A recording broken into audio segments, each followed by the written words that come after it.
All right, welcome guys. Today I'm going to be showing you how to make a pizza dough. And a lot of people think you need a stand mixer or something fancy to make your own pizza dough. But it's actually a really simple process, and it can be a lot of fun when you start to experiment with different recipes. So I wanted to show you today how to make a simple at-home 72-hour pizza dough. Generally, if you're going to buy a pizza dough in the food store already made, you often end up with a pretty elasticy dough, but it ends up being a little crackery or sometimes really tough. And there's a great way to get a really nice crust just by doing it yourself and giving the dough time to ferment. So the key to a tasty pizza dough is time. So today we're going to make a 72-hour dough, and I'll explain some of the waiting times while we're doing this. So I've measured everything out already for you guys because you don't need to watch me do that. And I'm going to explain this recipe. You can use this recipe for any sized pizza dough as long as you use the proper baking percentages. You don't want to use, you don't want to double or half a baking recipe. You want to use baker's percentages. So the percentages for this dough is based off of the flour, of course. So 100% is the flour. You're going to have 3% salt, 0.2% active dry yeast, and 70% liquid, or in this case, water. So I'm using 500 grams of flour. You'll see I used here the King Arthur bread flour. This is what I recommend. Definitely get the bread flour for this recipe. It's going to make a big difference. And King Arthur bread flour is a really great brand. This one's non-GMO verified. I did see the other day that they also have organic. So I would recommend that if you have that option, but definitely get the King Arthur bread flour, as we refer to it, KABF. I'm also using active dry yeast. I'm not going to activate this yeast. It will activate itself, but you can use instant dry yeast or active dry yeast interchangeably in this recipe. So I've got 500 grams of flour, that's my 100%, and then I'm going to be using 3% salt, which is 15 grams. I've used coarse kosher salt and then ground that up to a normal grind. We're going to use 0.2% active dry yeast. That seems like such a tiny amount, and it is a very small amount if you look at that. But this is really going to do the trick, I promise you, because of our long waiting period, and we're going to actually do a bulk ferment 24 hours in outside of the fridge, which is going to help as well. And then we have 70% liquid, which is 350 grams of water. Usually I warm up the water just a little bit, kind of like, so it's just warm to the finger. That will help with activating the yeast. So we're going to dump in our salt. We're going to add our yeast, and then what I do is I just kind of mix that all up, get it all integrated really nicely. You can use a whisk or a spoon, whatever. Okay, simple, right? Then we're going to add our 70% or 350 grams of water. You can just dump it right in there.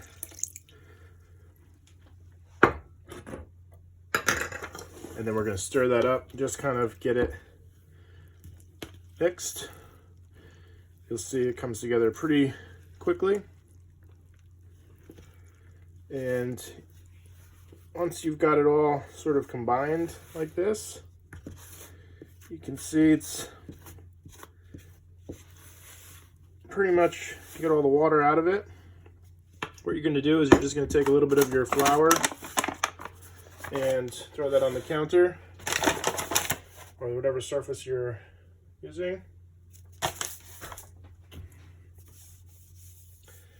And then you're just going to go ahead and dump this right out onto the counter. Try to scrape out all the extra stuff in here. It all contributes to your dough, so you don't want to waste anything. Okay. And then all you're going to do is just try to get some of this stuff off of here. This is going to be the stickiest part, but you're just going to slowly, once you get all this stuff off of here, off the spoon. Scrapers are really good for this job because it's not so sticky. All right, I'll come back to this in a minute. You're just going to start to incorporate that dough, just kind of pushing it together, folding it over on itself. And you're going to knead this for about 2 minutes. Okay, you don't want to be super aggressive, just kind of fold it, push it into itself, knead that for about 2 minutes to get it really well incorporated. You can kind of just push like this. You want to get all the clumps out of your dough. If you need a little flour, that's why we put the flour down so it's not too sticky. It's going to be a little sticky at this point, so don't worry about that. That's normal. Just try to get a little flour going. And you just want to keep kneading that dough. Get it really well incorporated. If you don't do this, you don't want to do it for 5 or 10 minutes. You just want to do it for between 2 and 3 minutes. But you also do want to make sure that you get it mixed well enough, because you don't want any clumps in there. I've done it sometimes a little too hasty, and it doesn't seem to ferment as nicely that way. So, all right, spend the last minute peeling this stuff all off of your hands. Do your best to just kind of get it all. It's not easy. It is actually pretty sticky. So what we're going to do here is, while I'm getting this all off my hands, I'm going to tell you what we're going to do. But we're going to do, this is a 72-hour dough. So I'm actually going to throw it in the container, cover it, and leave it out at room temperature for anywhere between 12 and 24 hours. And that's going to be an initial bulk ferment. It's going to rise quite a bit. And then from there, you can actually separate it into individual sized doughs after 24 hours. And you can put them in little deli cups, cover those, a little oil in there, and then put them into the fridge for the remainder of the 72 hours. And that will continue to ferment in your fridge. There's another option where you can just simply take this finished dough here and just throw it right into the fridge for 72 hours. I've done both, and I do feel like the flavor is a little bit better by doing the 24-hour sort of room temperature ferment. So I'm just going to go right back into the bowl with that. I'll cover that. I have a cover for this particular container, but you can use saran wrap or anything else. Leave this out at room temperature for 24 hours, come back, and then we'll do a video and show you how to roll these up into dough balls and turn them into a finished product. All right, thanks guys.